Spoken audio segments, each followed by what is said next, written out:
What's up, entrepreneurs? Welcome into our second step of the video, which is setting up your business. Okay, so when it comes to getting started in the Airbnb short-term rental business, you absolutely should not be doing any business in your personal name. Okay, you should be doing business in your business name. So if you already have an LLC, great. I'm going to talk to you guys a little bit about that, especially if that LLC was used for a different purpose in the past. But if it's already established, you can use a previously established LLC. But if you don't have an LLC, I'm going to link in the description as well to this video my free business checklist, my business setup checklist. So if you need to get started, go ahead and download that so you can take you through the steps of how to go and purchase your LLC, set up your EIN, all that good information. I will not go over in this video, but you can simply download that checklist, and it's going to provide you with the steps to go ahead and set up your entity. Okay. In addition to your entity, this is also included in the checklist. You're going to need to have a business bank account.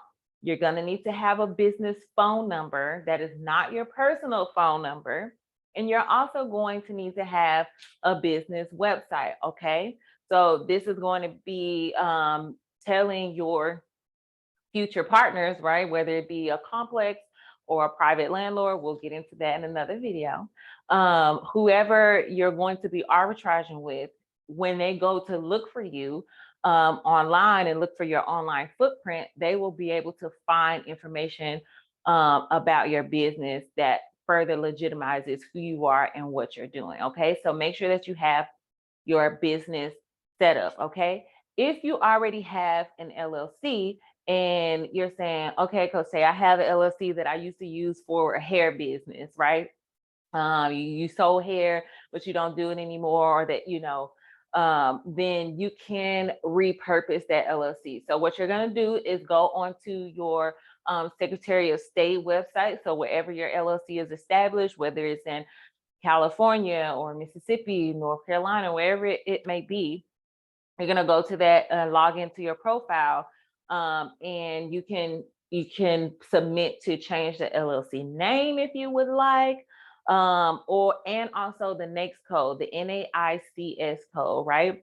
So when you go to change that code, you want to make sure that that NAICS code is not associated with a high risk NAICS code, right? So high risk would be using stuff like an investment, right? Even in the title. So two things you want to watch out for when you're creating or repurposing an LLC.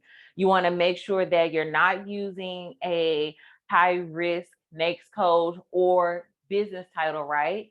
So that would be, using terms like investment or real estate or trucking, any type of high risk type of companies, right? So maybe use something a little bit more streamlined, a little bit more vague, if you will, something like consulting. And I will also say, don't get so caught up on trying to come up with an LLC name. If you want it to be ABC Consulting, keep it simple, right? Keep it simple, because you can also do file for a DBA. So for instance, when I opened my gym, right? So my LLC name was Cofa Investments, but I was doing business as. So if you ever see DBA, that means doing business as. I was doing business as Mayweather Boxing and Fitness because that was the title of my company. So if you do have an old LLC and you don't want to change the name for whatever reason, you can also file for a DBA so that you can operate that company under a different name that is also still connected with the LLC. So if you have questions, please feel free to comment below this video, or you can jump into the message me on Instagram, but feel free to comment so that I can answer your questions that you may have about filing for or updating a already operating LLC. So just to wrap up this video, our first step was making sure we have the funding right. So if you have the funding, you're ready to move to the next step, which is creating and or repurposing an old LLC, because you're going to be operating this business as a legitimate business in your business name. So make sure you have an LLC, EIN, bank account, a business website, and a business phone number, okay? And one thing I did forget to mention, how could I forget to mention this, is a business address, okay? So, especially for those of you who have an old LLC, if you did not register that LLC in a business name, maybe you use your personal home address, we wanna make sure that you have a business address, okay? If you don't have a physical office, then you can use a virtual address. So I'm going to also link in the description a few websites that you guys can go to and visit so that you can create your virtual website. These can range anywhere from $10 to over $100 a month, depending on the kind of services that you use, whether you use mail forwarding, faxing, you got to, whatever the case may be, there's different options. So make sure that you guys have a virtual address. Again, this information is also going to be inside of that free business checklist that I told you guys to use, especially if you're creating a new business. So make sure you have a virtual address. If you already use like a home address and you need to update to a virtual address, there is a form that you need to send to the IRS so you can update the address in your EIN. And you also need to log into your Secretary of State website so that you can change your address on there as well. Because what's going to happen if you are looking for business credit funding, when you go to apply for business credit and your addresses don't match, you're going to get denied, or it's going to take a longer time for you to be able to get your DUNS number and the things that you need to be able to use business credit. Right. And that's why a lot of people get denied, or it takes a long time, because those addresses don't match.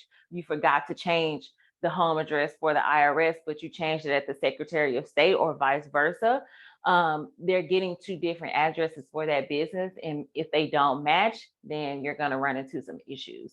So definitely make sure that those addresses match if you need to update them. But in order to do it the right way the first time, if you're creating a new LLC, and you create that, you obtain that virtual address first, then you'll be using the same address across the board and you shouldn't have any issues. So make sure you guys give that a try. And if you have any questions, comment below. Let me answer those for you. And let's get into the next video. Step 3.